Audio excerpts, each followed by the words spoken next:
tout de suite l'édito de Patrick Cohen.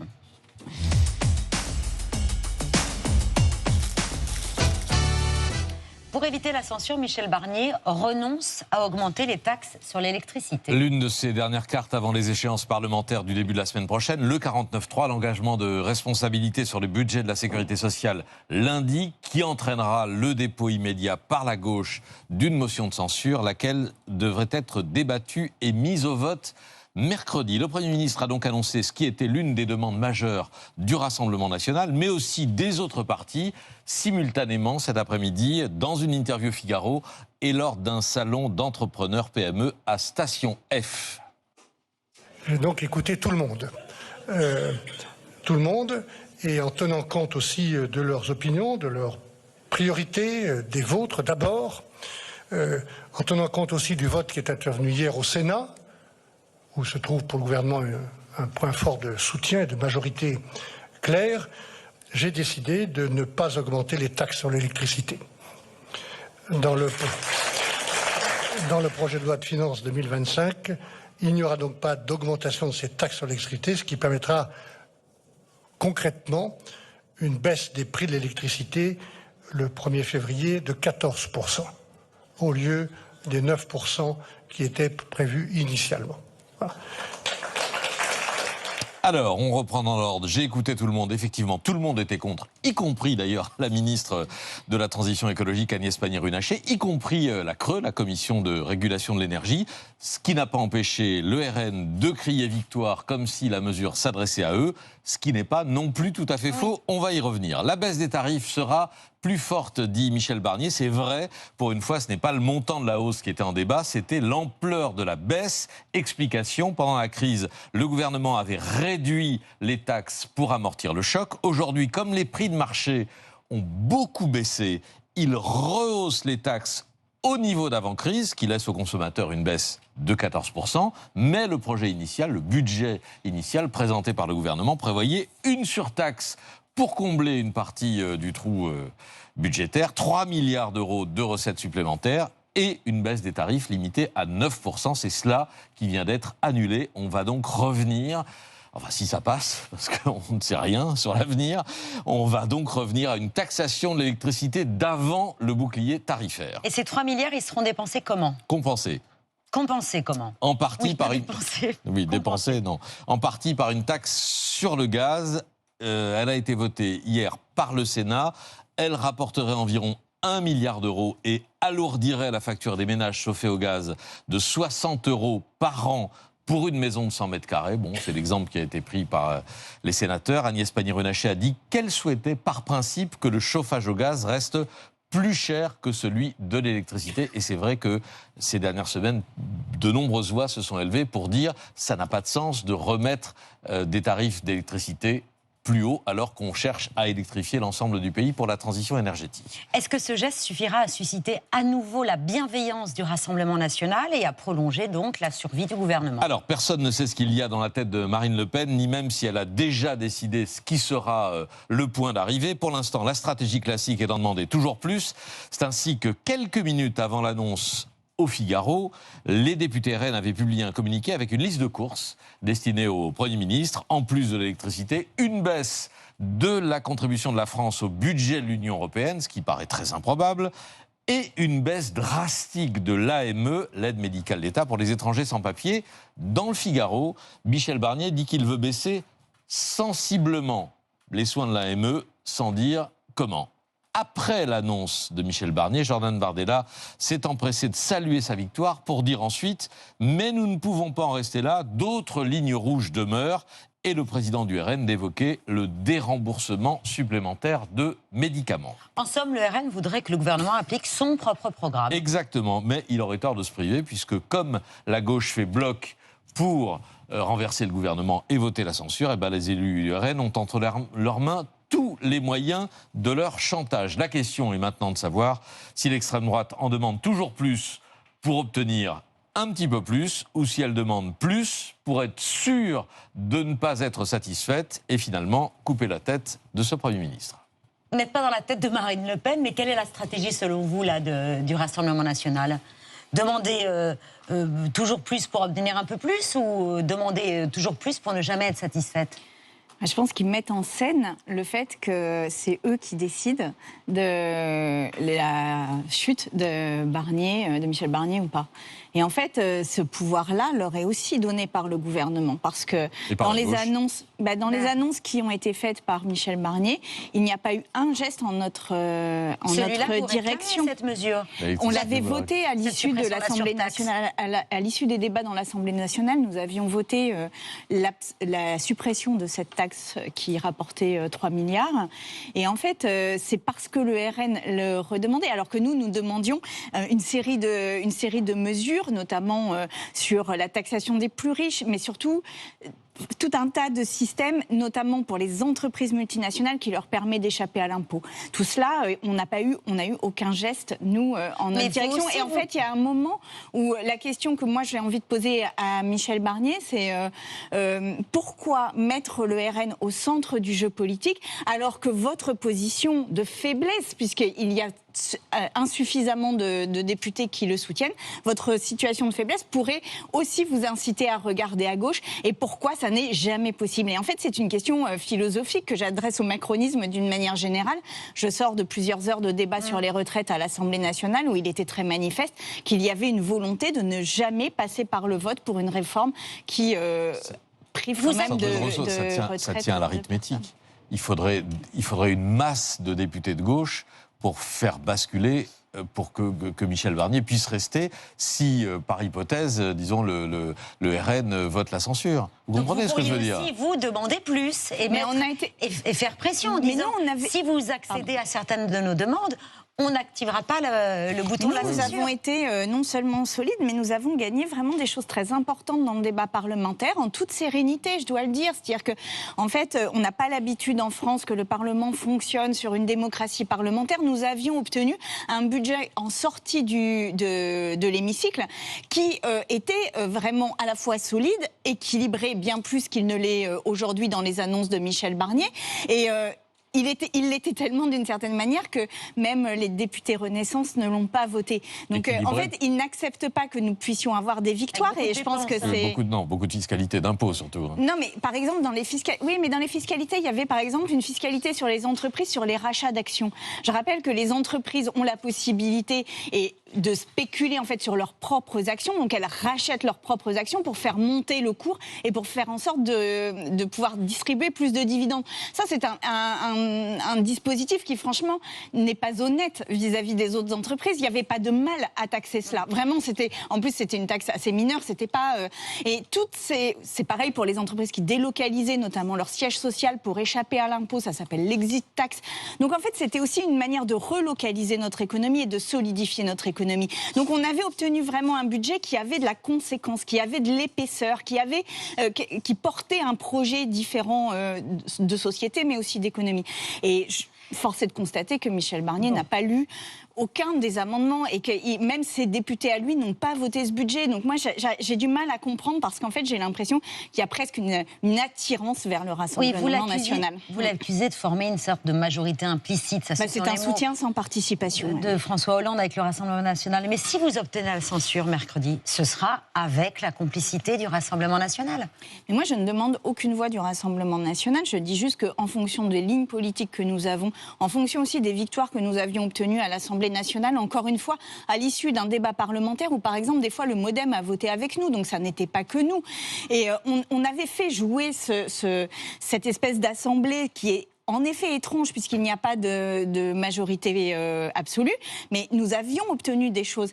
Et le fait qu'il y ait un aveuglement, un déni, une absence de volonté, mais vraiment même une opposition à nous donner le moindre centimètre carré de reconnaissance du travail aussi que l'on fait à l'Assemblée, eh bien, on ne peut pas soutenir ça. C'est-à-dire qu'en fait, dans un travail parlementaire, il ne faut pas avoir le regard qui tourne qu'à droite. Il va avoir un torticolis à force de faire ça, Michel Barnier. Une censure, et puis après quoi ?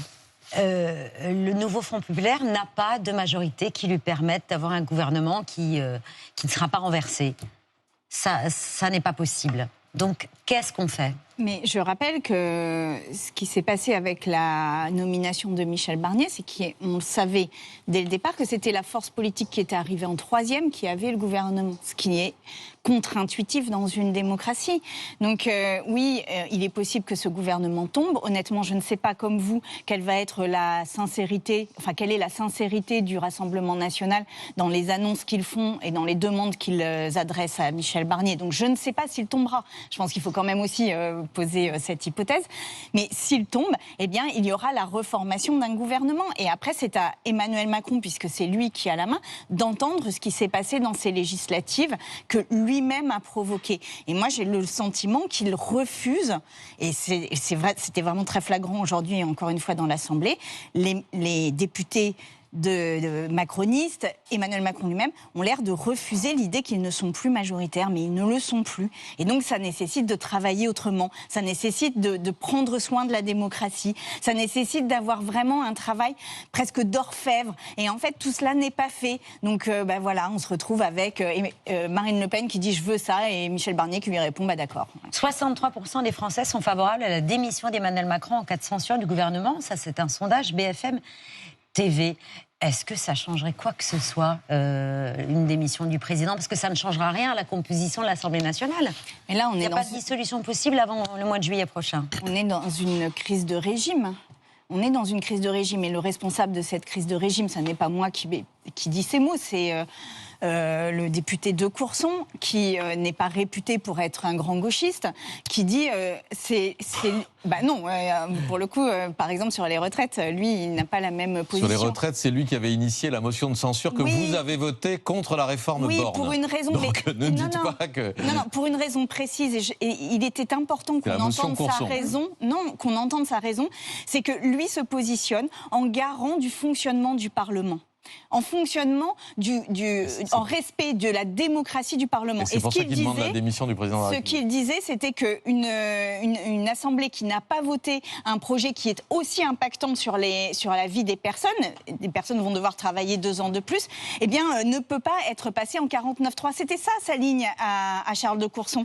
Et là, aujourd'hui, ce qu'il dit, c'est que, en fait, la décision d'Emmanuel Macron a tellement crispé et fait tellement rentrer en crise la démocratie que l'espèce d'issue inéluctable, selon lui, ou raisonnable, ce serait la démission d'Emmanuel Macron, c'est-à-dire d'en revenir au peuple. On annule la dissolution, c'est ça? On dissout la dissolution? Ben non, on revient au peuple. On revient au peuple avec un président de la République. Donc vous en remettez un Parlement qui n'arrive pas à s'entendre, vous en remettez un nouveau président de la République. Moi, je ne vous dis pas que je souhaite ça. Je pense que c'est plus parlamentariste. Mais je suis parlamentariste. Bah, écoutez, vous ne la souhaitez pas, la démission d'Emmanuel Macron? Non, moi, je pense que si on en arrive à la démission d'Emmanuel Macron, c'est qu'on est dans une crise démocratique absolument gravissime. Ceci dit, je pense que c'est lui qui nous y a mis. Donc à un moment, on ne peut pas continuer à... Cette obsession, cette obstination à ne pas entendre le fait majoritaire, à ne pas vouloir entendre le vote des Français, mais vous dites c'est inéluctable, quoi. Oui, je pense que c'est inéluctable. Dans la foulée de la censure du gouvernement Barnier, je ne sais pas quand, la décision lui appartient à lui, mais je pense qu'on va rentrer dans une période de crise. Oui, après, il y a une autre solution, c'est qu'il nomme aussi un Premier ministre ou une Première ministre issue de la gauche, ce qui, quand même, est le résultat des urnes. Enfin, en démocratie, et je recite Churchill, la démocratie est le pire des systèmes à l'exclusion de tous les autres. Le peuple s'est exprimé.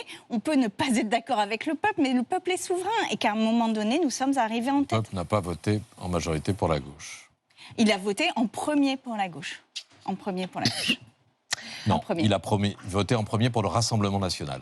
Non, le premier groupe, c'est la gauche, mais il a voté en premier pour le Rassemblement national. Pardon, c'est le résultat des voix. Non, il y a que non. Sur le premier tour, sur le premier tour des législatives, puisque c'est à cela que vous faites référence, le Rassemblement national et le NFP étaient à touche-touche. Rassemblement national était un tout petit peu devant, mais ça se jouait à très peu de voix. 37%. De mémoire, c'est 1,7% de différence. Donc au deuxième tour, nous sommes arrivés en tête. Au deuxième tour, nous sommes arrivés en tête. Il s'est passé quelque chose entre le premier et le deuxième tour, c'est que il y a eu un front républicain, il y a eu une mobilisation aussi dans les urnes. Eh bien, entendons cette mobilisation. entendons cette mobilisation. Aujourd'hui, la société trouve que, si on regarde les enquêtes sociologiques, je vais le dire comme ça, la société est bien plus progressiste que ne laisse à penser le débat parlementaire et le débat politique qui est en décalage et qui tourne à vide face à une société qui, elle, avance. Émilie. En attendant cette éventuelle chute du gouvernement, il y a la niche parlementaire de la France Insoumise aujourd'hui qui vise à supprimer la réforme des retraites. Les débats ont lieu jusqu'à minuit et le Rassemblement national, pour le coup, a rejoint dans son combat le nouveau Front populaire. Fidèle à notre ligne de travail en bonne intelligence, sans sectarisme, dans l'unique intérêt des Français, quelle que soit l'origine des bonnes propositions, nous voterons pour ce texte d'abrogation.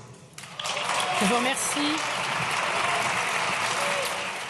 Donc avec le RN, il y a une majorité quand même qui se dégage, mais encore faudrait-il pouvoir la voter, avoir le temps de la voter, vu le nombre d'amendements que le gouvernement a déposés. Mais ça, c'est un peu aussi la stratégie de la NUPES. Là, ça se retourne un peu contre vous. Ils font exactement la même chose que ce que vous avez pu faire.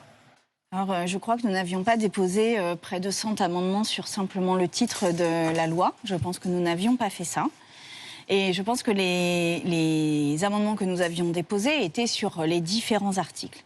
Et par ailleurs, nous nous appuyons dans la stratégie parlementaire sur 3,5 millions de personnes qui étaient dans les rues, sur 10 manifestations, qui ont été d'une ampleur supérieure à ce qui s'est passé en mai 68. C'est-à-dire que nous avions un front uni de syndicats, nous avions véritablement une mobilisation dans la rue qui n'a jamais été atteinte. Souvenez-vous que Juppé disait qu'il retirerait sa réforme s'il y avait 1 million de personnes dans la rue. Là, pour cette réforme-là, il y en avait 3,5.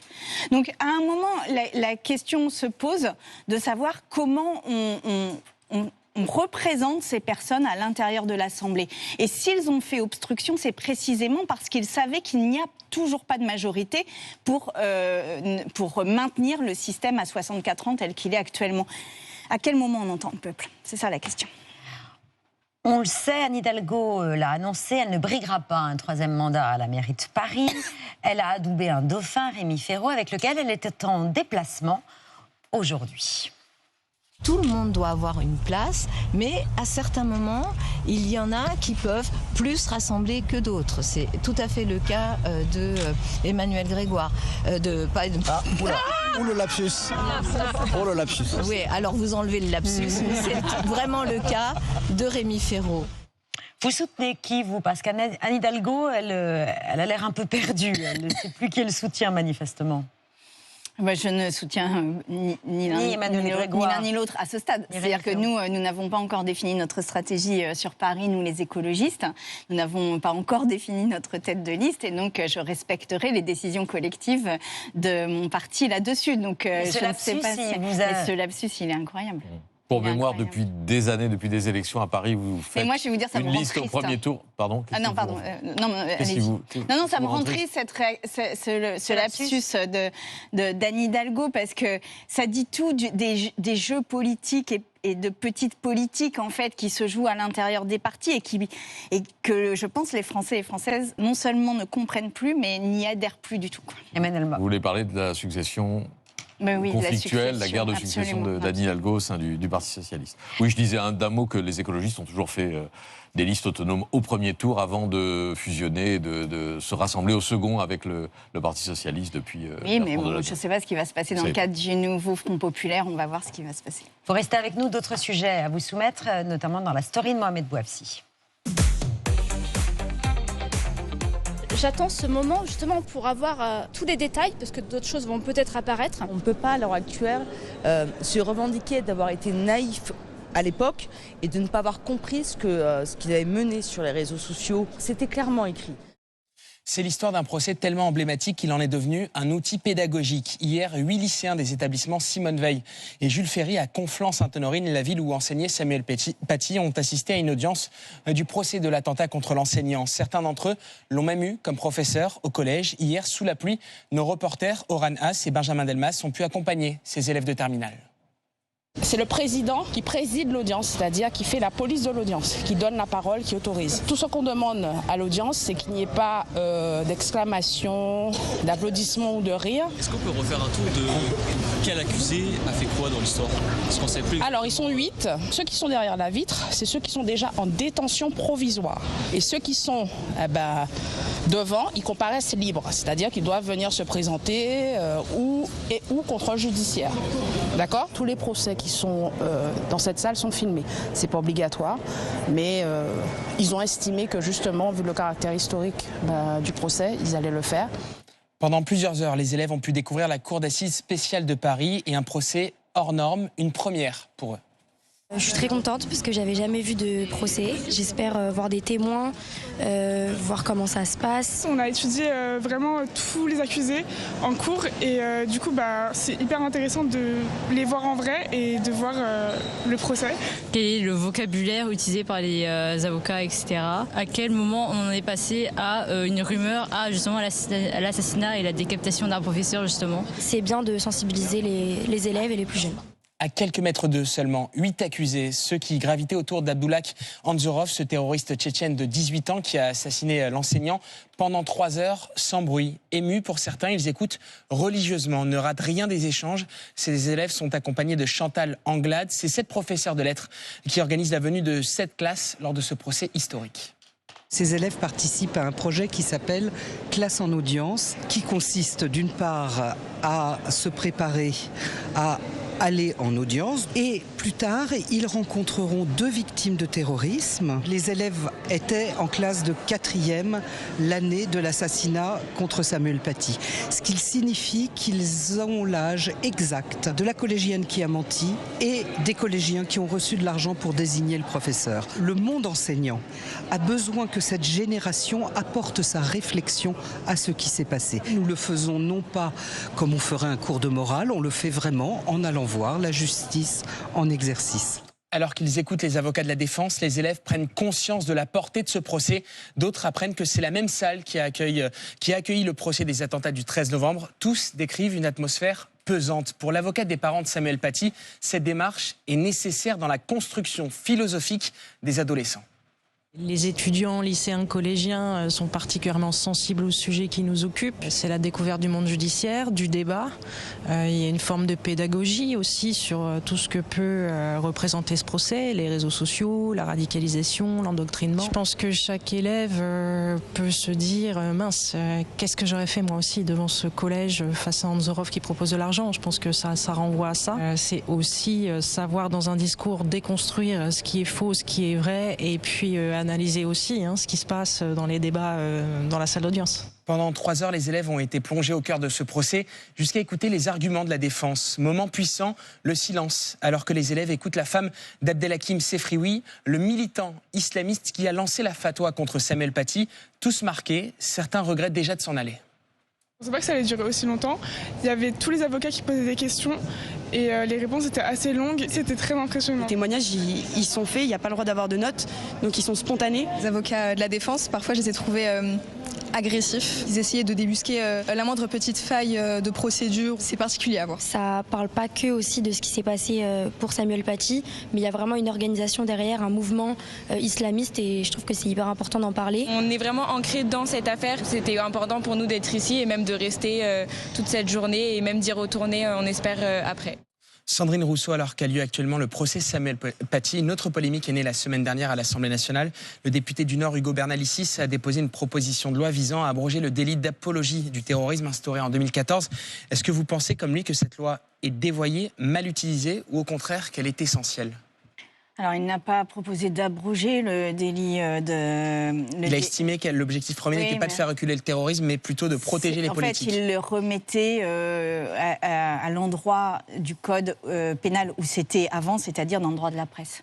ce qui était en fait, mais ça nécessiterait un débat qui soit bien plus en profondeur que. Il est allé tout seul à un moment très inopportun. Je pense que c'était un moment très inopportun. Je pense qu'il n'y a pas de doute là-dessus. Après, je rappelle quand même que tous les professeurs de droit, tous les chercheurs en droit disaient que les mesures qui ont été adoptées dans le cadre des, le nom m'échappe, mais de l'état d'urgence, voilà, toutes les mesures qui ont été appliquées dans le cadre de l'état d'urgence, qui étaient des mesures exceptionnelles, finiront peu ou prou par passer dans le droit commun. Et il disait que c'était un danger parce que, en fait, à une situation exceptionnelle, en fait, derrière, on passe dans le droit commun plein de mesures dont on pense qu'elles sont bien, mais qui instaure une espèce d'état d'urgence permanente. Ça faisait partie de ces mesures. Je pense que le moment n'était pas du tout opportun, mais que par contre, il faudrait se questionner sur quelles sont ces mesures des états d'urgence que l'on a passés dans le droit commun, parce qu'il y a véritablement un débat au fond à avoir sur la manière dont nous protégeons notre société des terroristes et des gens qui lui veulent beaucoup de mal, et notamment ceux-là. Avant même d'avoir été présenté, il fait déjà polémique. Le nouveau programme d'éducation à la sexualité sur lequel le ministère de l'Éducation travaille depuis plus d'1 an et demi fait l'objet d'une campagne de dénigrement de la part d'associations conservatrices. Une en particulier, le syndicat de la famille, anciennement connu sous le nom de la Manif pour tous, a lancé une pétition contre ce projet qu'il présente comme un lavage de cerveau idéologique woke dès l'âge de 3 ans. Hier, c'est le ministre délégué à la réussite scolaire, Alexandre Potier, qui s'en prenait au texte. Inacceptable selon lui en l'état. Il est évidemment hors de question de laisser faire tout et n'importe quoi. Et je vous le dis à la fois comme élu, mais aussi comme beaucoup ici en tant que père de famille, ce programme, en l'état, n'est pas acceptable. Et il doit être revu. Je m'engagerai personnellement pour que la théorie du genre ne trouve pas sa place dans nos écoles, parce qu'elle ne devrait pas y avoir sa place. Le militantisme n'a pas non plus sa place dans nos écoles. Et je veux un encadrement très strict de tous les intervenants qui auront à porter ces sujets dans nos établissements. Bonsoir Israël Nizan, professeur de gynécologie obstétrique à l'Université de Strasbourg et auteur de Parler sexe, comment informer nos ados. Ça date de février 2024 chez Grasset. Ce nouveau programme d'éducation à la vie affective, relationnelle et sexuelle, il est toujours en cours d'élaboration. Il a pour objectif, on le rappelle, de sensibiliser les élèves de façon progressive en fonction de leur âge, à la connaissance de leur corps, au repérage des situations de harcèlement et à la santé sexuelle. Vous l'avez consulté ? Est-ce qu'il vous paraît s'appuyer, comme le disent les associations, certaines, sur une lecture néo-féministe et idéologique de la société ? Et est-ce qu'il remet en cause l'identité sexuée ?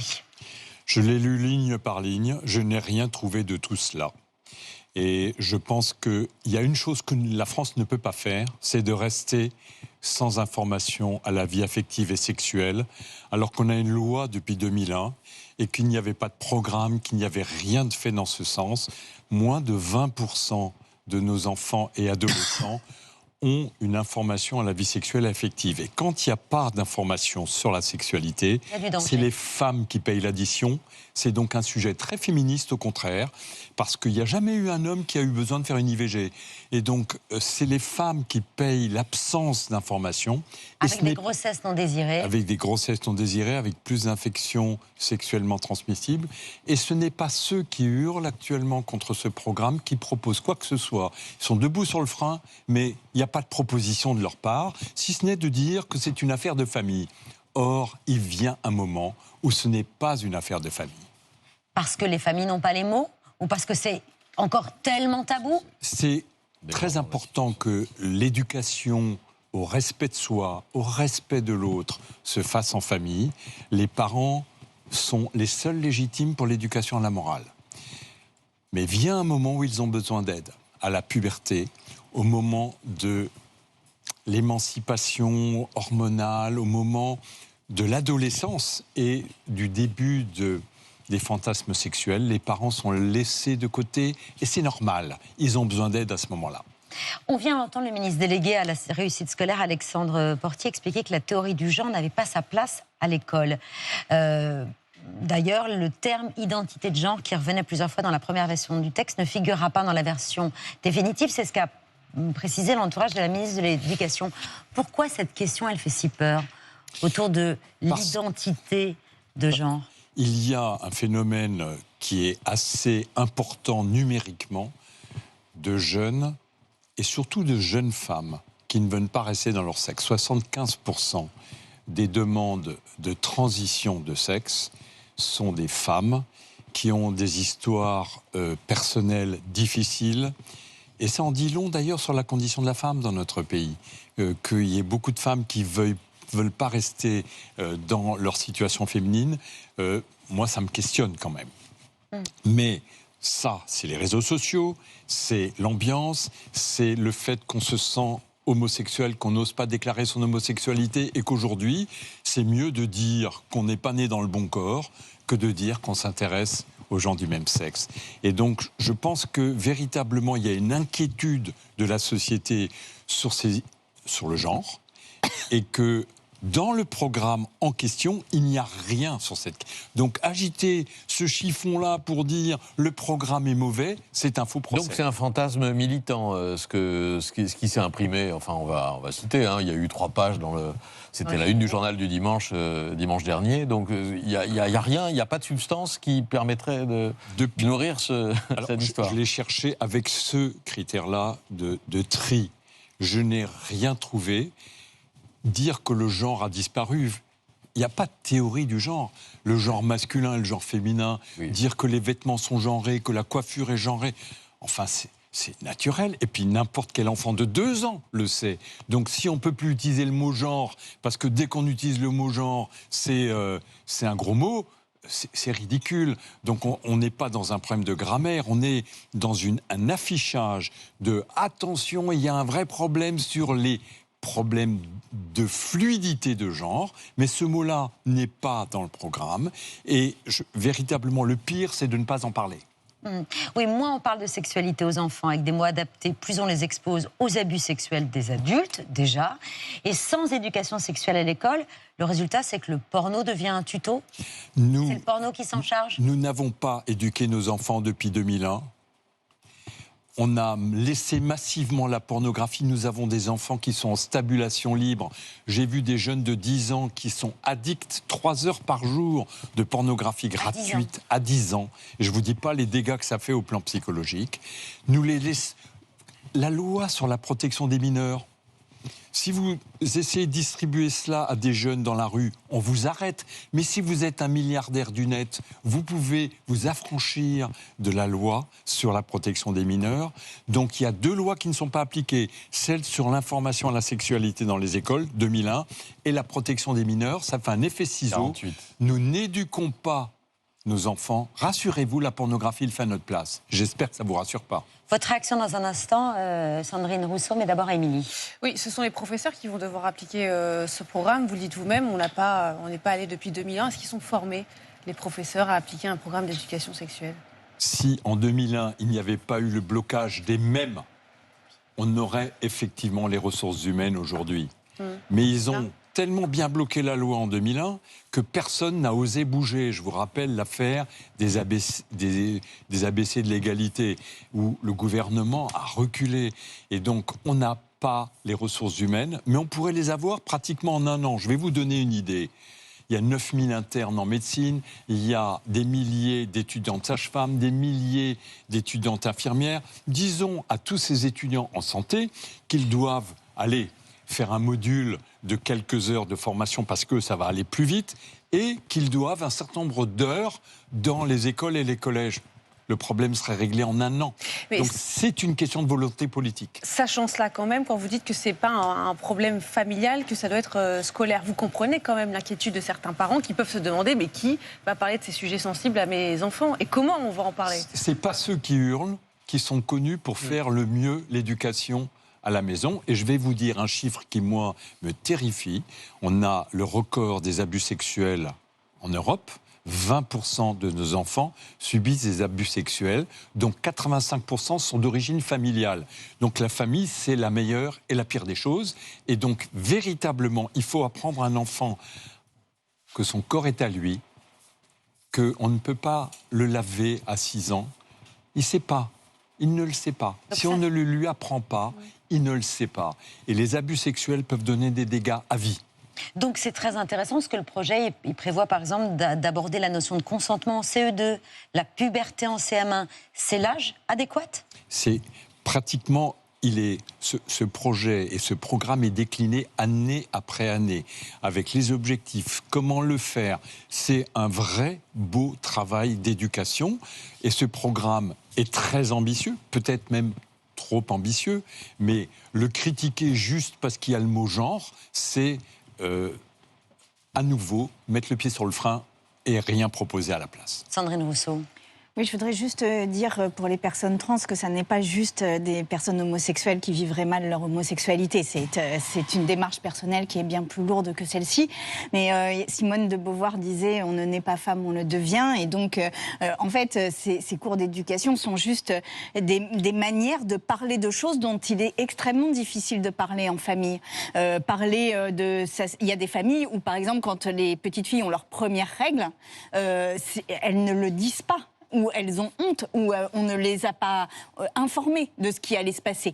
D'ailleurs, c'est un sujet de tabou énorme où quand on a ses premières règles, on n'a souvent pas de protection hygiénique à disposition, ni à l'école, ni au collège. Donc en fait, cette éducation sexuelle, elle doit absolument être un éclairage sur ce qui va se passer dans leur corps. C'est essentiel.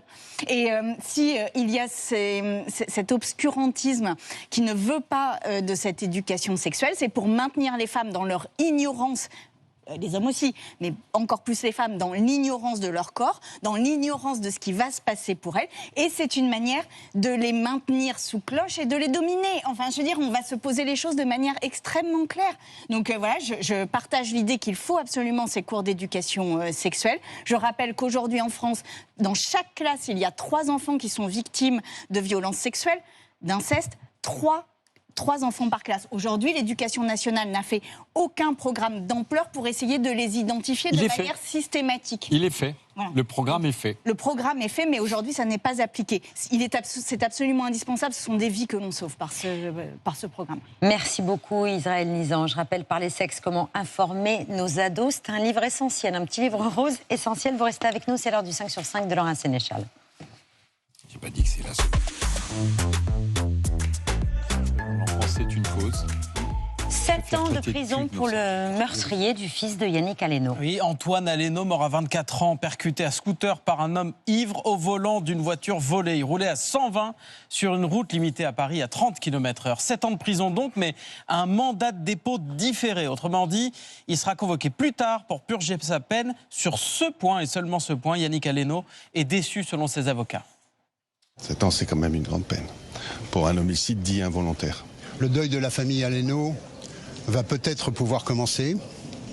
Nous exprimons une petite incompréhension sur ce mandat de dépôt différé. La famille Aleno s'attendait à ce que ce monsieur reparte avec des menottes pour aller en prison. Et je pense que ça leur aurait fait un très grand bien. C'est d'ailleurs ce que nous a dit Madame Aleno. La mort de son fils a poussé Yannick Aleno à vouloir à plaider pour la création d'un homicide routier. Il y a une proposition de loi d'ailleurs qui a été suspendue avec la dissolution, mais le texte ne révolutionnait pas le droit, nous disait il y a quelques jours l'avocat Mourad Batik. Ce texte, il pose à mon sens un problème dans la mesure où le juriste que je suis n'est pas pour une inflation législative. Donc cette loi ne va rien changer puisque les modalités et le fondement et les peines resteront les mêmes. Donc on est simplement sur de la sémantique. Voilà, et maintenant les différentes parties ont 10 jours pour éventuellement faire appel.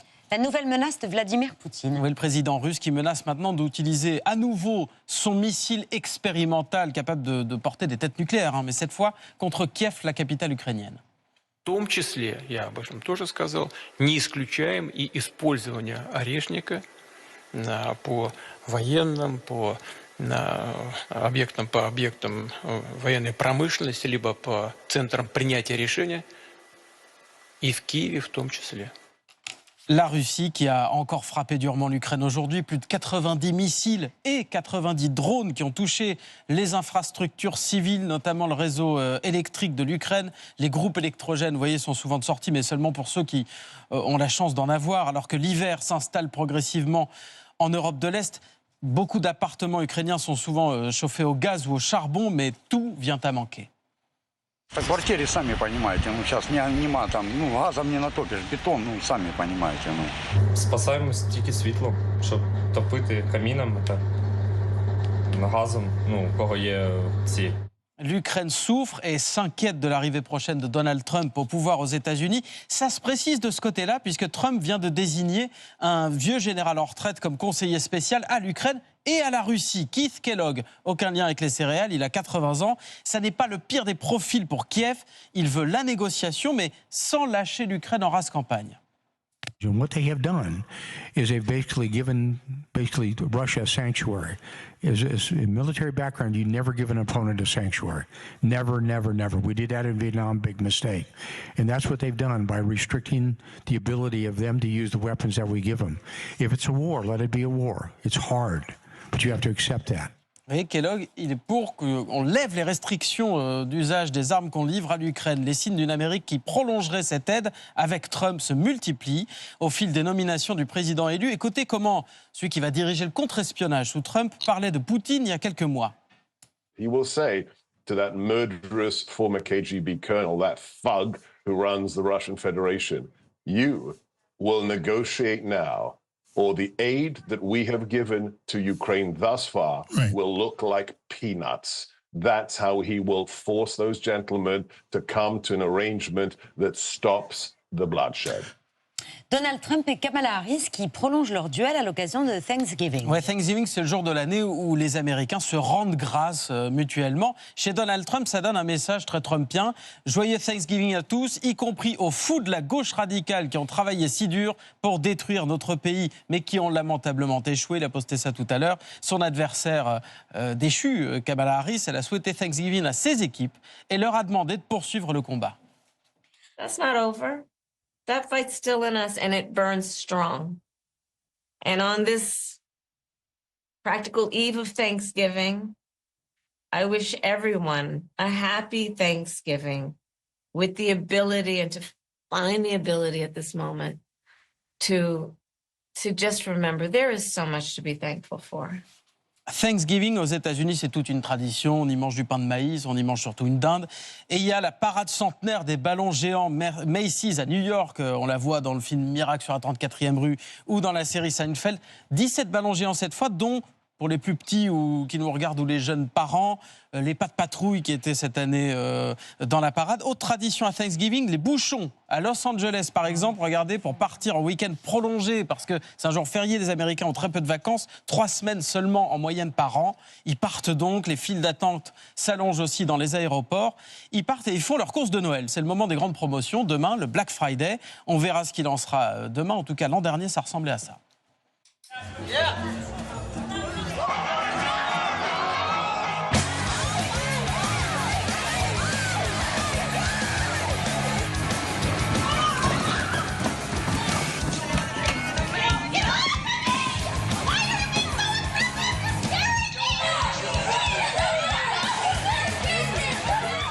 Ça, c'était aux États-Unis. Ce Black Friday, désormais, 60% des Français s'y mettent. Ça dure même souvent une semaine, mais le pic, c'est bien demain. Avec les promos, le risque, c'est de surconsommer, d'acheter des choses dont on n'a pas besoin. Ça nous arrive parfois. Comme je marche beaucoup au coup de cœur, je suis souvent déçue. Ouais, je pense que les gens n'en ont pas vraiment besoin, mais ils ne se rendent pas compte, en fait. Ils se disent, je fais une bonne affaire, donc ils achètent. Et derrière, ils accumulent. Un pull, par exemple, dont j'avais vraiment pas besoin. J'ai une pile de pulls. J'ai honte, d'ailleurs. Puis après, je l'ai jamais mis. Ça m'est arrivé, ça. L'ADEME, l'agence de transition écologique, lance d'ailleurs une campagne en ligne pour éviter ce qu'ils appellent la semaine des regrets. Posons-nous les bonnes questions avant d'acheter. Et ce matin, le patron de l'ADEME interpellait celui du géant Amazon sur France Inter. Il avait une idée à lui soumettre.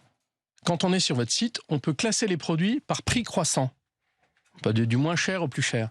Et bien faites la même chose avec l'impact environnemental croissant. Du moins impactant sur l'environnement et sur les limites de la planète au plus impactant. On est prêt à vous aider à faire ça. Il n'y a pas eu de réponse claire sur cette question du patron d'Amazon pour l'instant.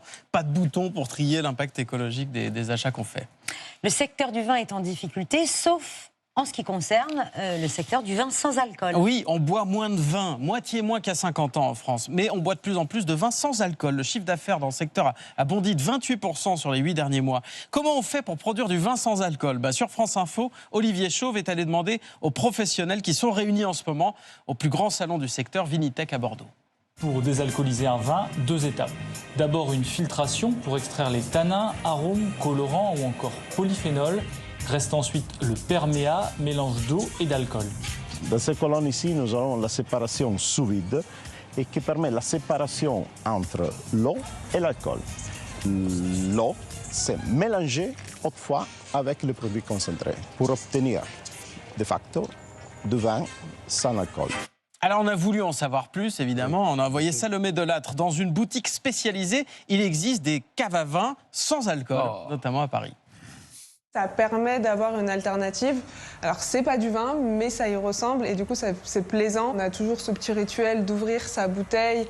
Et je pense que ça, c'est très important pour les clients. On a tous envie de cette petite phase de décompression où on boit un verre, mais on essaye juste de faire attention à sa santé et de boire quelque chose qui va être moins sucré, moins calorique que la version alcoolisée. Alors ça a quand même un certain prix. La bouteille la moins chère, c'est plutôt aux alentours de 10 €. Il y a des bouteilles qui vont jusqu'à 30 €. Est-ce que c'est bon ? On a fait tester à un œnologue une bouteille à 12 €. C'est du vin sans alcool blanc. Il n'est pas très convaincu. Au nez, on a quelque chose d'assez sympathique, assez flatteur. On retrouve bien le côté Viognier et Sauvignon, qui amène des notes vraiment de fruits, d'abricots, de pêche. Il y a un côté pamplemousse très mûr comme ça. Je trouve qu'au nez, c'est assez compliqué de dire si le vin est avec ou sans alcool.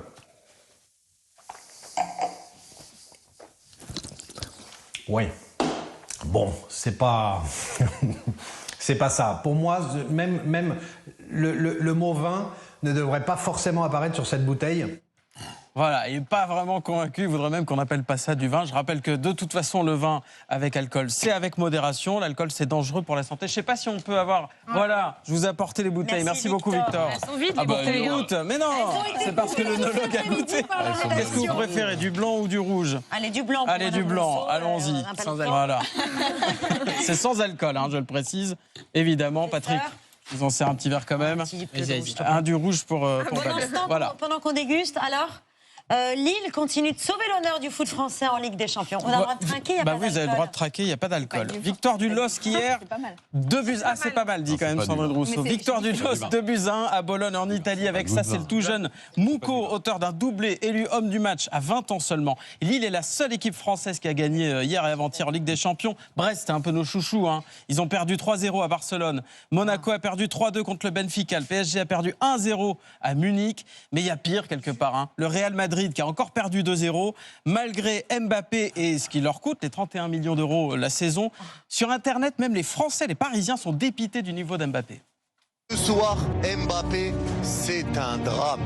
Kylian Mbappé, qu'est-ce qui se passe avec toi? Il sait plus jouer au foot. Je vous jure, il fait de la peine. Le mec, il réussit plus rien. Il se fait bouger. Regardez. Je sais pas pour quelle marque tu es en train de faire une pause, mais mon ami, le match est fini, lève-toi.